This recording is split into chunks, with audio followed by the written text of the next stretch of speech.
Barkanmu da kasancewa da ɗakin labarai na Nta Kano, sunana Aminu Umar ga kuma cikakkun labaran. A yayin da shekarar kuɗi ta shekara ta 2025 ke gab da ƙarewa, shirin gabatar da kasafin kuɗi na shekara ta 2026 da gwamna Abba Kabir Yusuf zai yi ya riga ya yi nisa. Ana sa ran gwamnan zai gabatar da kasafin a gaban majalisa a ranar Laraba mai zuwa.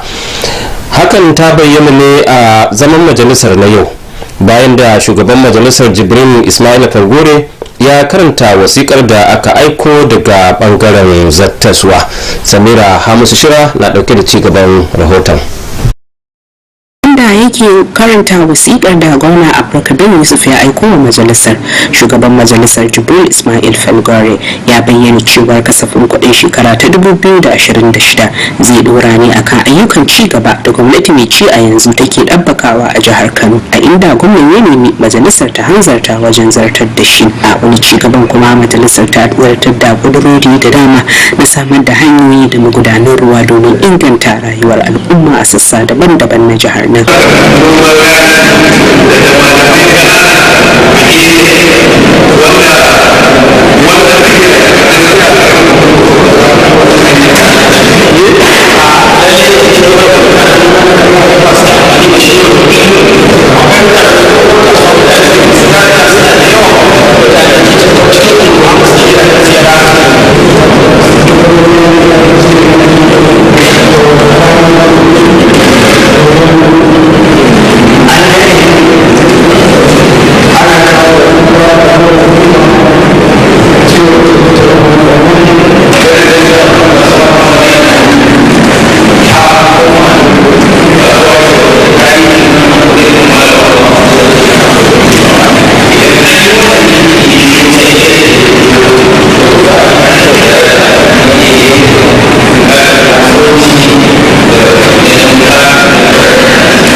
Zaman majalisar ranar Laraba 18 ga watan Nuwamba shekara ta 2025 daga majalisar dokoki ta jiha. Samira Hamisu Shira.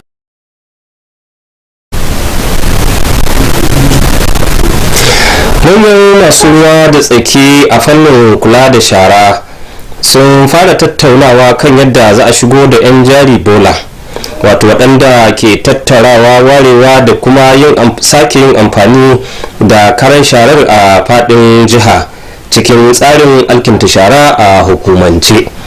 Muhammad Ibrahim ya ba da rahoton cewa zaman ya kasance tsakanin jami'ai daga hukumar Remasab da ƙungiyoyin kula da muhalli da wakilan masu tattara shara da masu tura keken shara da kuma masu sake sarrafa ta.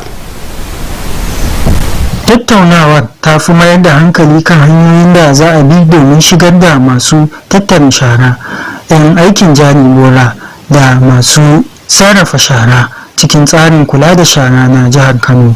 Mahalarta taron sun yi duba kan rawar da waɗannan ma'aikata ke takawa wajen tantance shara, rage yawan shara har zuwa taimakawa wajen tsaftar unguwanni, duk da cewa suna aiki ba tare da ka'ida, rajista ko kariyar lafiya ba. Mun tattauna da su sosai, mun ji daga gare su domin mu fahimci menene matsalolinsu, wani hanyoyi suke bi wajen operations ɗinsu, kuma yaya gwamnati za ta iya shigowa domin ganin cewa ta inganta wannan sana'a tasu kuma ta bunƙasa ta. An kuma tattauna matakan da za su taimaka wajen shigar da su cikin tsarin aikin shara na jihar Kano, ta yadda za a samu haɗin kai da kuma inganta aikin nasu.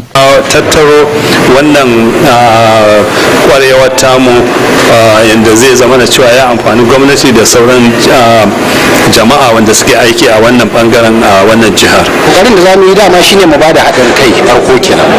Idan muka bada haɗin kai kuma mu wayar da kan membobinmu cewa to ga tsarin da gwamnati ta yi yanzu na neman haɗin kanmu.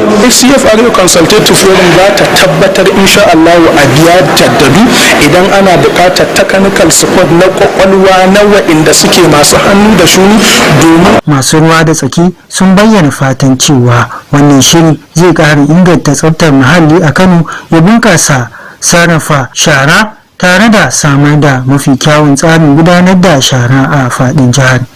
Muhammad Ibrahim, labarai NTA. A nan kuma kungiyar injiniyoyi ta Najeriya NCE reshen Kabuga ta rantsar da shugabanta na 5 tare da sabbin mambobin kwamitin zattarwarsa. Musbahu Hassan ya ba da rahoton cewa bikin ya kuma hada da karbar sabbin injiniyoyi ɗalibai guda 132 daga jami'ar Bayero. Taron ya ja hankalin manyan jigajigan injiniyoyi daga jami'ar Bayero da kuma wajenta, inda aka jaddada muhimmancin ci gaban kwarewa da kuma ingantaccen tsarin kula da aikin injiniya. Injiniya Ibrahim Abdullahi, shugaban reshen NSC Kabuga mai barin gado, ya samu karramawa bisa jagorancinsa mai tasiri wajen haɓaka aikin injiniya.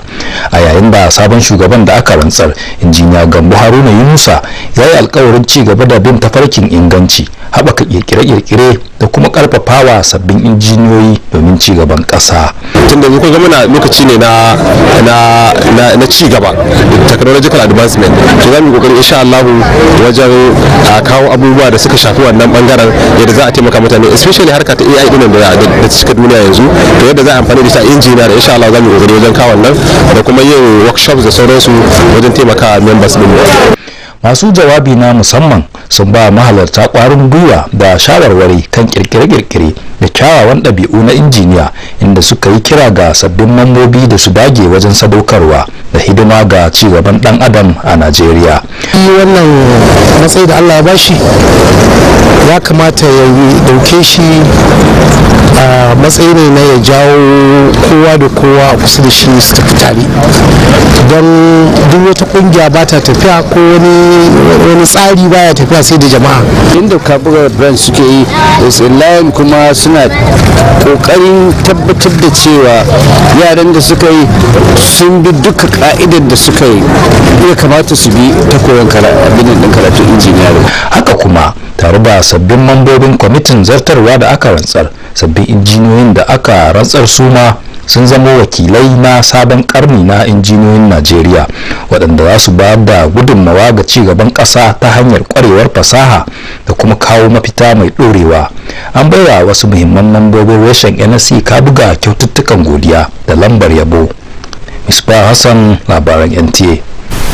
Sai kuma wani injinancin amana ruwa, inda aka ce samar da ruwa don amfanin gida da masana'antu tare da kula da muhallin albarkatun ruwa cikin ɗorewa duk da ƙalubalen sauyin yanayi na daga cikin manyan abubuwan da hukumar raya kogin haɗe da jama'are ke baiwa muhimmanci. Wannan na cikin saƙon da darakta na hukumar Rabiu Suleiman Bichi ya isar jim kaɗan bayan an tabbatar da shi a matsayin mamba na kungiyar injiniyoyin ruwa. Yohanasu Hassan Barau na da cigaban rahoton. Yanda yanayin ya kasance kenan a yayin da aka kaddamar da shugaban hukumar kula da koguna na ƙarƙashin haɗeji da jama'ar Rabiu Suleiman Bichi, wadda ya zama ɗaya daga cikin mambobi na injiniyoyi da suke kula da harkar ruwa a Najeriya. Wannan abu kowa ana ba da shi ne ga mutanen da suka yi kokari a wannan bangare na samar da ruwa. A ƙarƙashin shugabancinsa hukumar ta kawo ci gaba iri daban-daban, musamman bunƙasa harkar noman rani tare da samar da ruwa don yin amfani a gidaje da sauransu, kuma da magance matsaloli da ake fuskanta a wuraren da suke ƙarƙashin kogunan haɗeji da jama'aran, musamman matsala ta ɗumamar yanayi.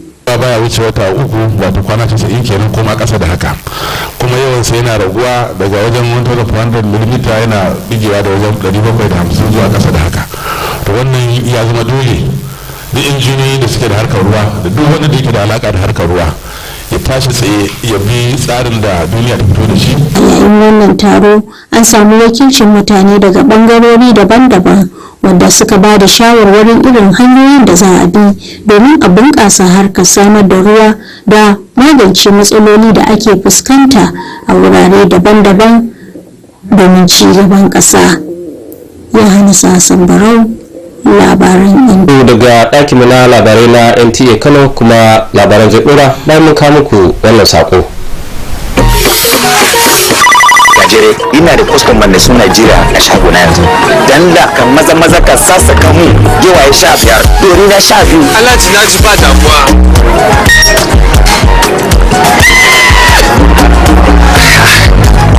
Hello, kawo mun mahuci biyu yanzu nan. A kawo mun kunu roba biyu maza. Haba gajere yi sauri mana customer na ya gaji da jira. Za mu kawo shi. Baka gajiya. Yawa yanzu nan kuwa kira mu masu wasa da wuta. Kai Alhaji, duk wannan kirare-kiraren da kake, ina fatan ba kati za ka kashe cinikin yau ba. Ina amfani da Bluetooth Master ne ba. Bikira kyauta akan Bluetooth Master yi maganar minti 6 ta samu kyautar minti 6 da ƙarin megabyte 50 da star 606#. Sabbin kwastomomi za su lura kyautar data na 1000 tare da katin kira na 1000. Barkamu da dawowa kuma kuna tare da ɗakin labarai na NTA Kano. Fiye da mutum 3,000 daga ƙananan hukumomin dawakin tofa da kuma liman gado a jihar Kano ne suka sami tallafi na kayan aikin gona domin inganta harkar noma da wadata abinci. Hawa Muktar Abdullahi ta ba da rahoton cewa wannan taimako ya zo ne daga Umar Abdullahi Umar Ganduje da nufin inganta rayuwar al'umma ta hanyar haɓaka noma da samar da sauƙin sufuri da kuma amfani da hanyoyin ban ruwa na zamani a faɗin jihar.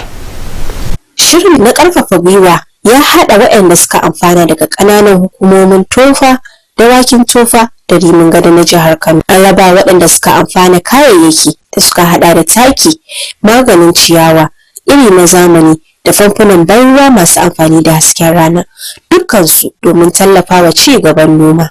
Abban Ganduje zai sake tallafi na talakawansa a karamar hukumar tofa, rimin gado da wakin tofa.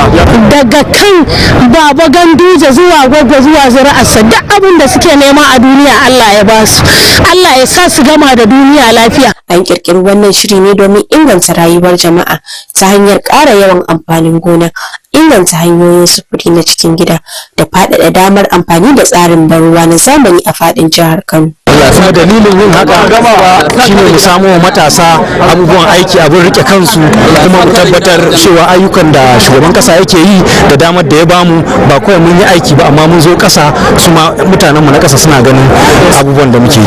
Koyi gare shi kowa da ya samu wani matsayi duk iya matsayin da kake da shi gwargwadon abin da zaka iya samuwa ka taimaki al'umma, ka taimaki jam'iyyar APC, ka taimaki shugaban kasa Bola Ahmed Tinubu shine abin koyi.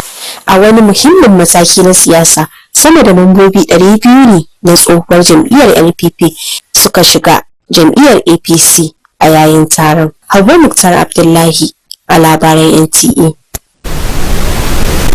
Sai kuma labarin wasanni inda alƙalan wasa da kuma masu duba su daga jihohi 19 na arewacin Najeriya suka kammala atisaye da taron ƙarawa juna sani a nan Kano domin inganta matsayin gudanar da wasanni.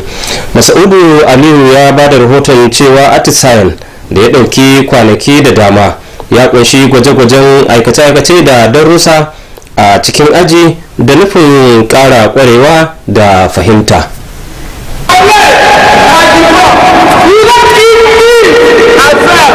Shirin ya mayar da hankali ne kan sabbin dabarun jagorantar wasa, sabunta dokoki da kuma yadda ake tafiyar da wasa cikin tsari bisa ka'idojin ƙasa da ƙasa. Wanda ya baka da yawa yana son kai ma ka bashi a return da yawa, so muna fata wannan gata da muka samu da su yi amfani da shi na kyautatawa na tsarkake wannan wasanni, to su jaye zuciyarsa da faɗan kuɗi, don duk inda yaro ya sa faɗan kuɗi wato to ba zai samu da ake so ba.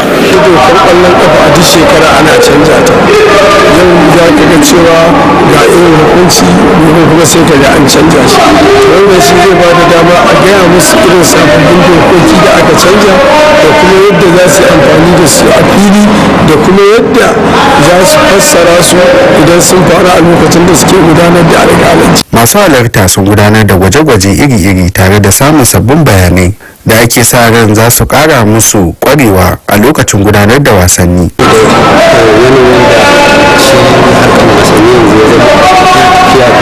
dokoki sabbi kullum dokokin canjuwa suke su hakan ya sa shi kasance yana cikin shirya. An kammala taron da godiya ga gwamnatin jihar Kano bisa karɓar bakuncin mahalarta da kuma tallafin da ta bayar wajen ganin an gudanar da shirin cikin nasara.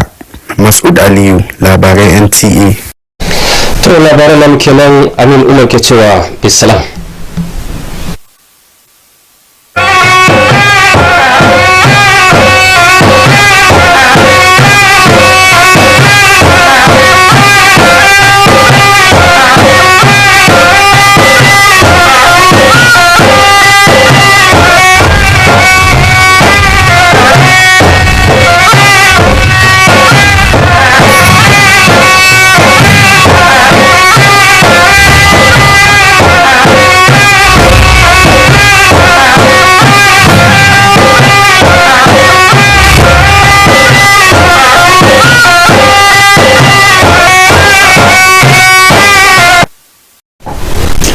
Hello and welcome to Nta Kano News. I am Muhammad Ibrahim Salihu. Kano State Governor Abba Kabir Yusuf is set to present the 2026 appropriation bill to the State House of Assembly this Wednesday. The announcement was made during Monday's plenary session after Speaker Jibril Ismail Falgori read a correspondence from the executive arm. Samira Hamisu-Shira has the details. While reading the correspondence, Governor Abba Kabir Yusuf intimated the lawmakers that the 2026 appropriation bill will consolidate on the achievements recorded in the outgoing fiscal year, thereby seeking the Assembly's speedy passage.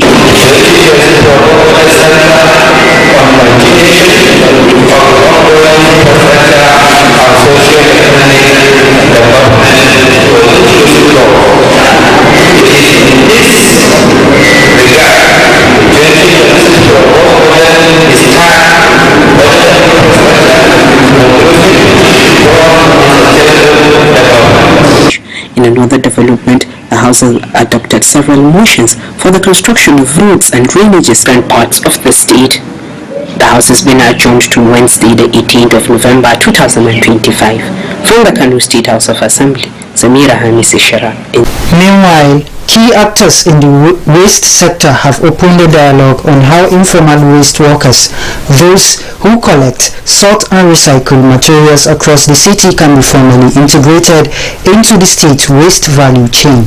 Our correspondent reports that the session brought together Remasab, climate groups and representatives of waste pickers, urban miners, cart pushers and recyclers.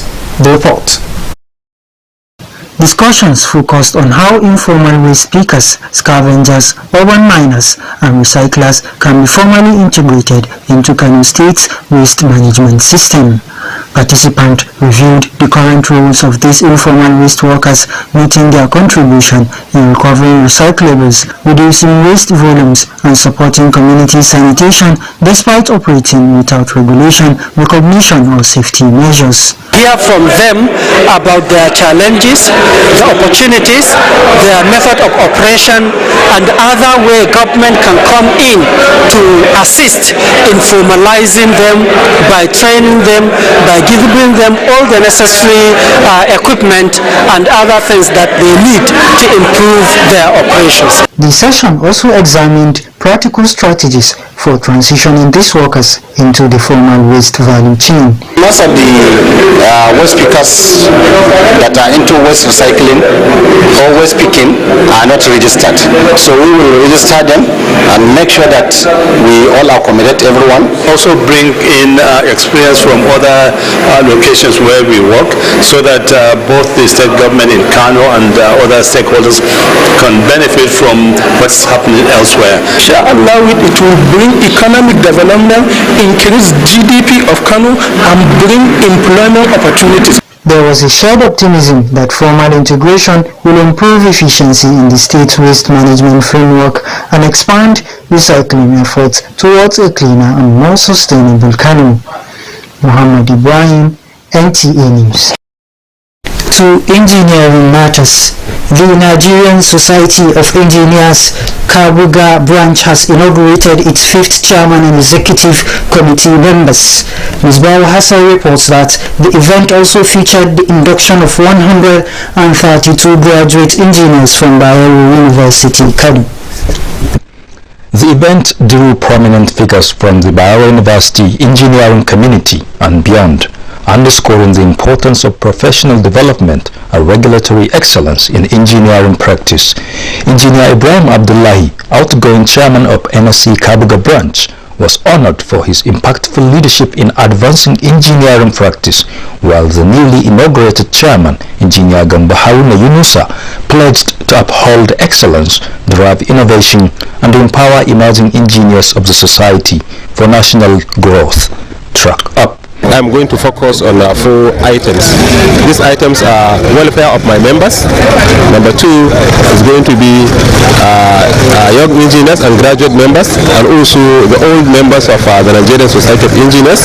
I'm going to come with, I already have a roadmap on the programs, workshops, where we are going to assist them in professional development. Guest speakers inspired attendees with insights on innovation and ethical engineering, urging inductees to uphold commitment and service towards human development in Nigeria. Message to the chairman and his executive ESCO is they should involve the inclusivity in running government. In running the branch, they need to work together. From what we have seen and from what they have been doing, that this students that graduate from this are doing very well in the field. Alongside the newly inaugurated executive committee members, the newly inducted graduates represent the next generation of Nigerian engineers poised to contribute to national growth through technical expertise and sustainable solutions. Awards of appreciation and medals were given to several key members of the NSE Kabuga branch. Misbah Hassan, NTA News.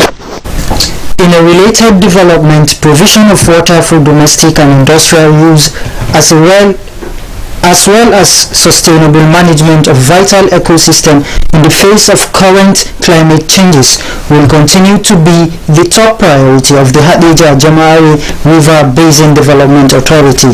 This was part of the message delivered by the Managing Director of the authority, Rabiu Suleiman Bichi, shortly after he was conferred with a fellowship of the Institute of Water Engineers. Yohanasu Hassan Banu reports.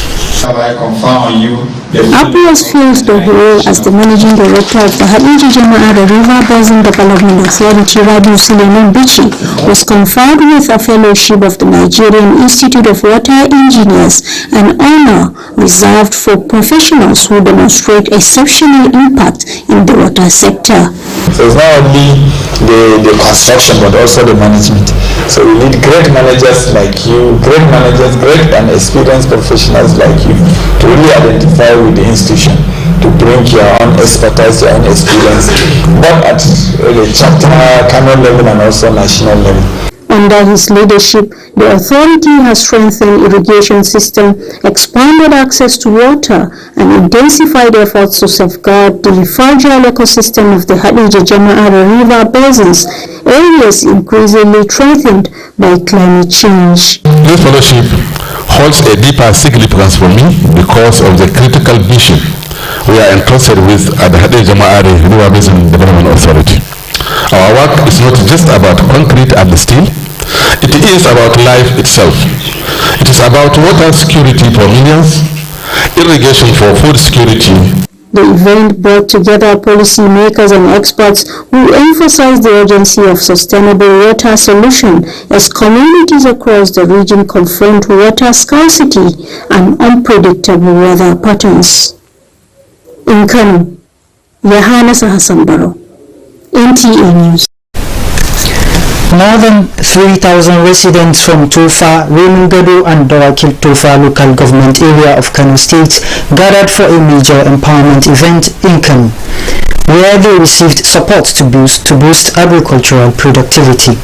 Hawa Mukhtar Abdullahi reports that the gesture extended by Umar Abdullahi Ganduje aims to improve livelihoods through enhanced farming, better transport and modern irrigation access across the state. The empowerment program brought together beneficiaries from Topa, Dawakin Tofa and Rimungada local government areas of Kano State. Beneficiaries received items including fertilizers, herbicide, improved seedlings, and solar-powered irrigation pumps, all aimed at supporting agricultural developments. We will give support again to the less privileged in Topa, Dawakin Tofa and Rimungado local government areas. Starting from Baba Ganduje, may Allah grant them a peaceful end in this world. The initiative is designed to improve livelihoods by enhancing agricultural productivity, boosting local transport options, and expanding access to modern irrigation systems across Kano State. This is the fifth of such programs that we are doing, and the total beneficiaries for this program is about 3,000 youths, mainly male and female, of course, across the grassroots. Well, this will indirectly, we understand, support the rural community to enhance their productivity in the area of agriculture.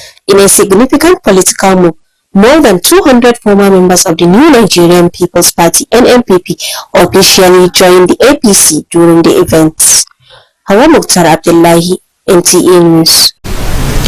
Referees and assessors from the 19 northern states have concluded a rigorous fitness test and seminar in Kano, aimed at improving officiating standards. Masood Ali reports that the exercise, which ran for several days, included practical assessment and classroom session designed to enhance both skills and knowledge.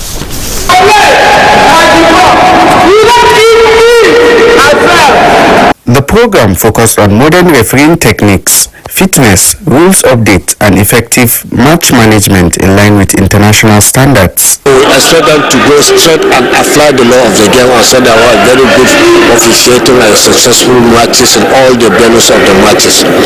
So if a referee wants to become a serious referee or to achieve what he comes to achieve, he should keep away the issue of money by the side.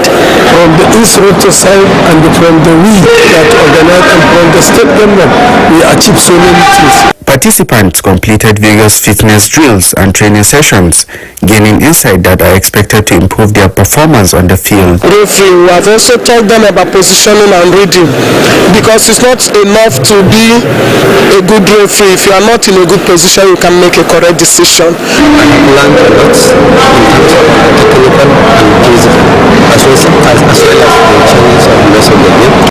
The exercise ended with thanks extended to the Kano State government for hosting the event and providing support for its successful completion. In Kano, Masood Ali, NTA News. This concludes our today's bulletin. Thanks for watching.